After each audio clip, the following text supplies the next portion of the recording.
안녕하세요. 뚱치달리아의 다시 보고 싶은 영화 94번째 아델 H 이야기 제3부 시작하겠습니다. 네. 이제 또 들어와서 편지를 쓰는 거죠. 이제 거의 광기로 가는 겁니다. 아버지도 아니고 아무도 없는 그런 익명의 사람으로 살고 싶은 그런 어떤 욕구를 막 표출을 하는 거예요. 네. 네, 거의 막 절망적으로 아버지의 이름이 자기한테 부과돼서 오히려 보면 핀슨하고 잘 안 되는 거를 아버지 쪽으로 막 생각하면서 모두로부터 자기의 그 인연을 끊고 싶은 그런 절망적인 상태에 놓여 있습니다. 그리고 병적으로 관에 한 남자하고 한 여자가 같은 관에 있다고 얘기를 하는 거죠. 죽음조차도 그들을 갈라놓을 수 없다. 거의 뭐 죽음에 대해서 생각하고 있는 절망적인 상태죠.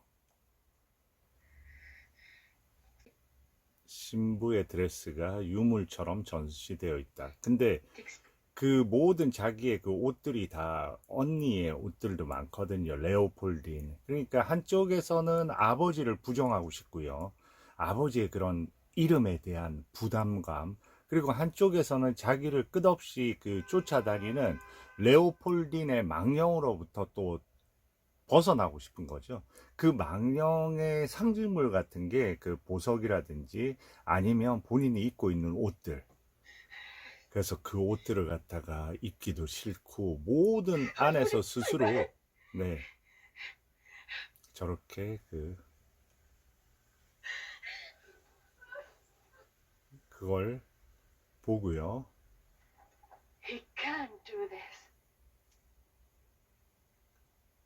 도저히 그럴 수 없다는 거죠.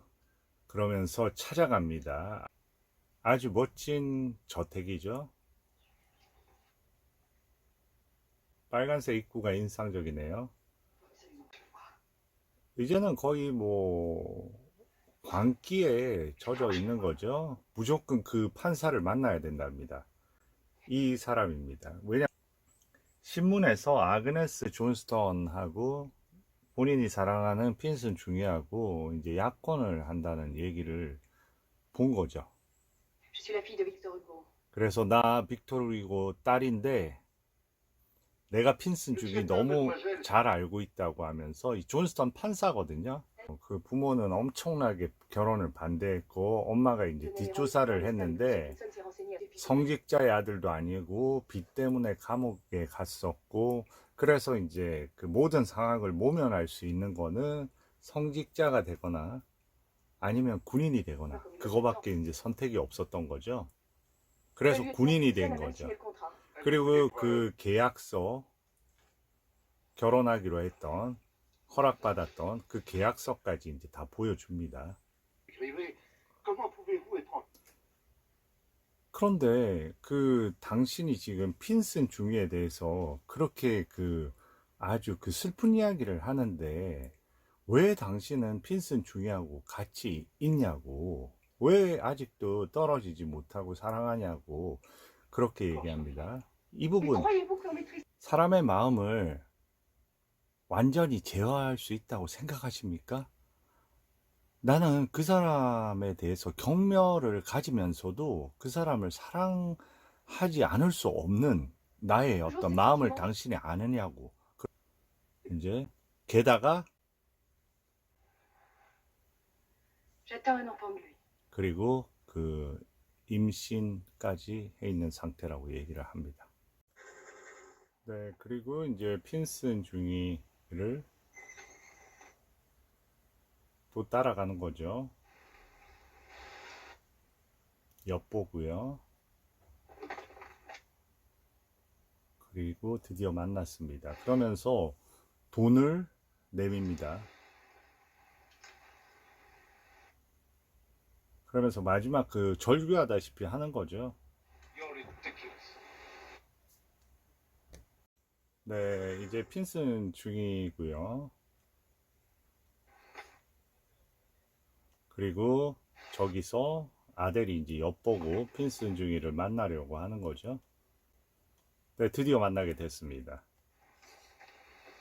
돈을 내밉니다. 그러니까 지금 아델은 거의 절망적인 상태인 거죠. 아무런 게 안 통하니까 마지막 남은 돈을 가지고 또 한번, 근데 조롱하는 눈빛으로 보고 있죠. 거기에다가 이제 뱃속에 감춰져 있던 그 쿠션을 던지는 거죠. 저 쿠션을 가지고 이제 가짜로 임신했다고 그 판사한테 얘기했던 거죠. 그 판사는 지금 이 핀슨에 정상적으로 됐다면 장인이 될 그런 사람이었던 거죠. 근데 여기서 마지막 한마디를 갖다가 남깁니다. 넌 정말 ridiculous 하면서 바보 같아 하면서 여기서 이제 끝이 나는 거나 다름없는 거죠.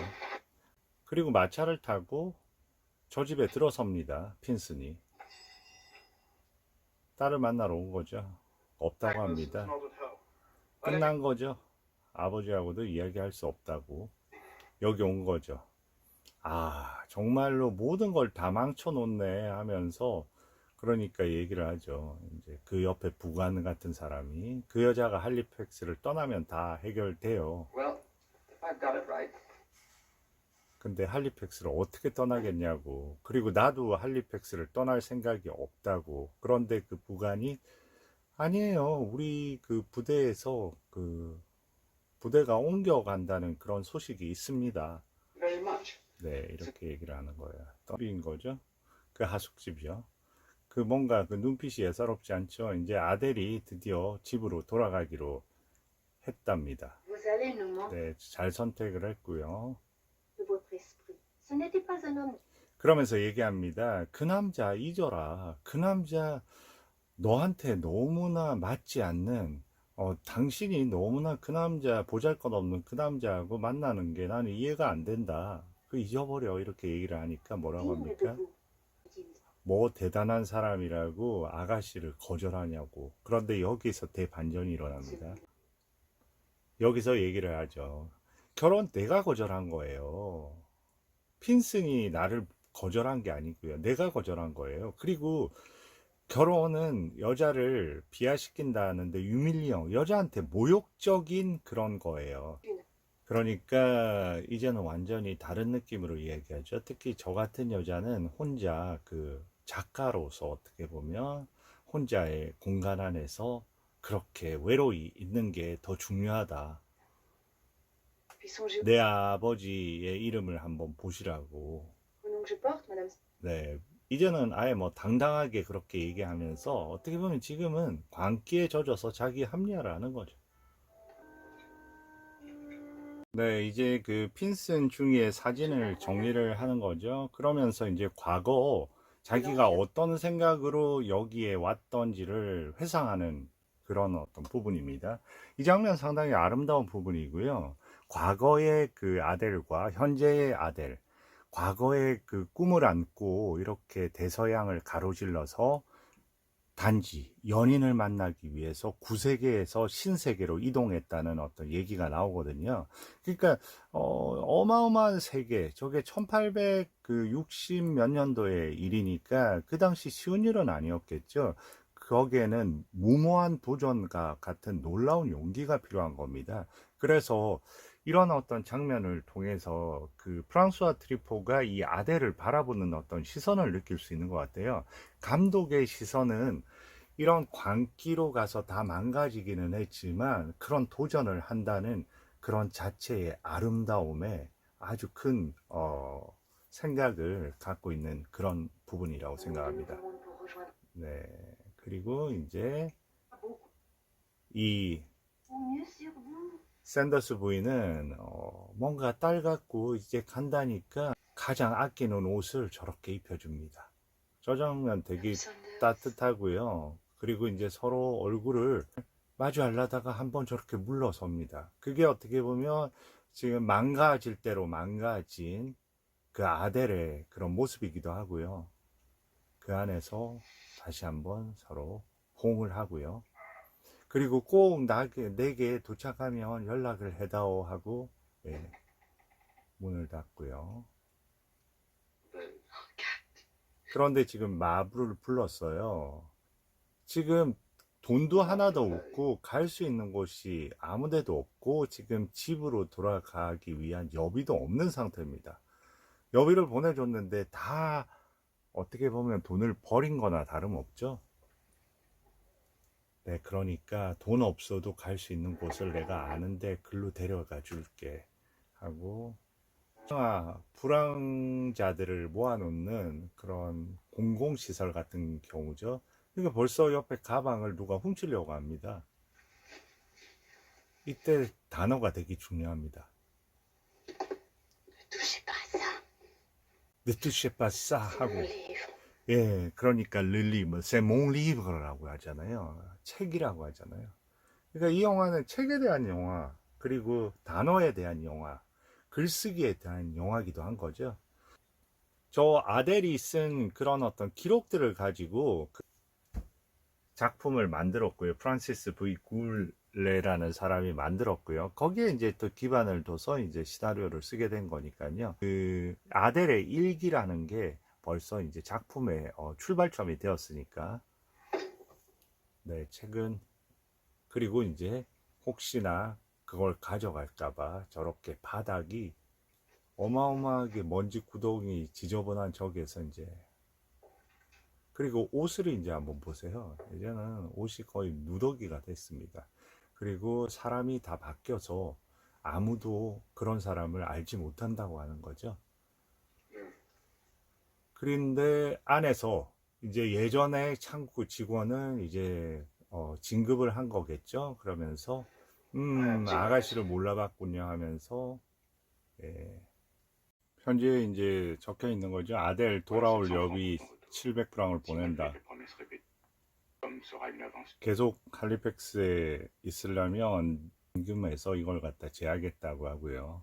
어머니가 상당히 몸이 안 좋다고 합니다. 그래서 브뤼셀에 있다고 하고요.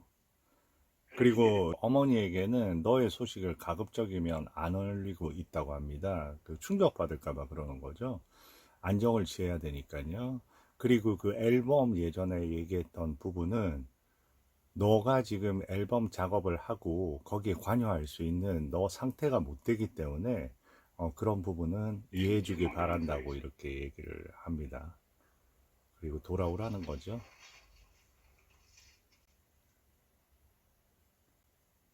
그리고 저기 이제 또 핀슨한테 갔다가 이제는 거의 뭐 누더기가 되는 거죠. 서점 주인도 거의 광기로 이렇게 미쳐가는 아델을 보고 있고요.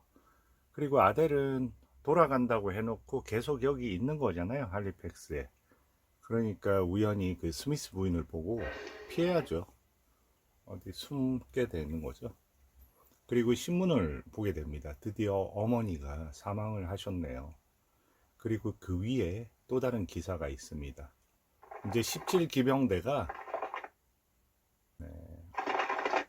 신문이 이렇게 훑어가는 부분도 마치 대서양 횡단하는 식으로 해서 바로 직선으로 안 가고 옆으로 이렇게 구부러진 듯해서 가는 것도 좀 인상적이네요. 할리팩스에 주둔해 있는 16경기병 부대는 어디로 갈까요? 바르바드라는 섬으로 갑니다. 결국은 떠나게 된 거죠. 그리고 바로 이 장면으로 이어지는 거죠. 거기 따라간 겁니다. 거기서 쓰러져 버리는 거예요.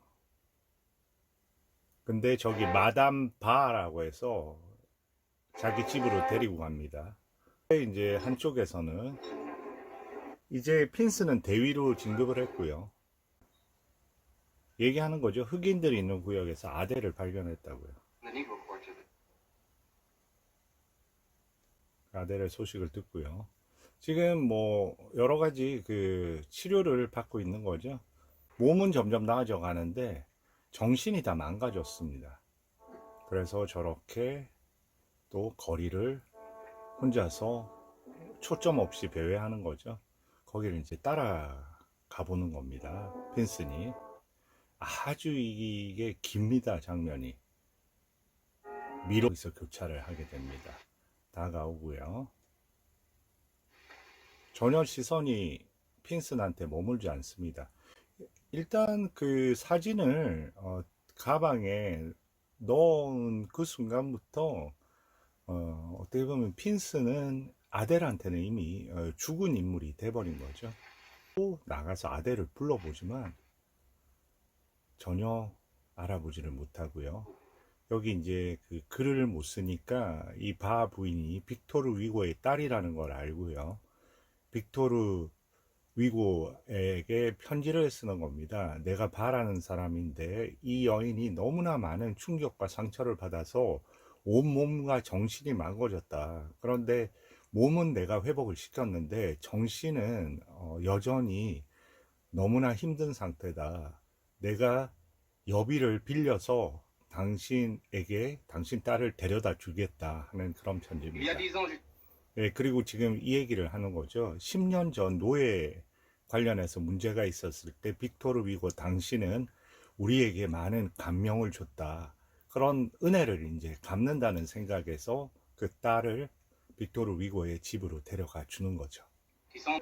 그리고 이제 18년 만에 이제 빅토르 위고는 망명 생활을 청산하고 고국으로 돌아오고요. 그리고 이거는 Adèle survécut à toute sa 네, 이렇게 얘기하죠. 아델이 돌아왔거든요. 결국은 그 마담 바를 통해서. 아델은 가족들 중에 그래도 가장 오래 살았어요. Son père mourut le 22 lumière noire. 주부와 드라 루미ère 노아. 아, 저기 마지막 검은 빛이 보이는구나. Ce fut une journée de deuil pour 그리고 이제 그 빅토르 위고 장례식이 어마어마했죠. 저 개선문에서 시작돼서 빵떼옹까지 옮겨지는 겁니다. 그 200만 명 정도가 운집을 했고요.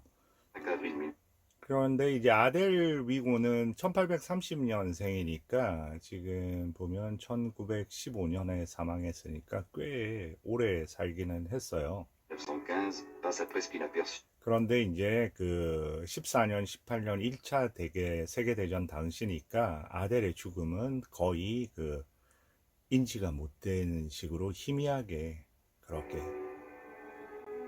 그리고 아델은 어떻게 보면 그 정신요양원 같은 데서 그 인생을 계속 피아노랑 책 쓰면서 그렇게 소일하면서 그래도 자신의 마지막까지 이어가게 되는 거죠.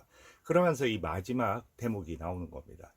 젊은 딸이 대양 넘어 구세계에서 신세계로 가서 그 얘기가 반복이 되는 거죠. 아주 젊은 여인이 연인을 찾아서 구세계에서 신세계로 저렇게 대서양을 가로지르는 게 얼마나 놀라운 일인가. 나는 그걸 꼭 해내고 말 거야 하는 그런 다짐. 결국 그 다짐을 엄청난 열정으로 실현시켜서 얻은 결과가 참담할 정도의 그 아픔과 고통이었다 하더라도 그 결정을 하고 그것을 결국 해내고만 아델에 대한 어떤 그 존경과 그게 비록 광기의 사랑이었지만은 그런 열정의 아름다움에 온정과 찬사를 보내는 마지막 장면이 아닌가 하는 생각이 듭니다. 우리 인생 속에 그게 어떤 결론으로 이어지더라도 그 열정이 가진 순수함과 아름다움은 여전히 인간에게 가장 중요한 가치가 아닐까 하는 생각을 하면서 이 영화를 끝내도록 하겠습니다. 좋은 감상 되셨으면 많은 구독과 시청 부탁드리겠습니다. 감사합니다.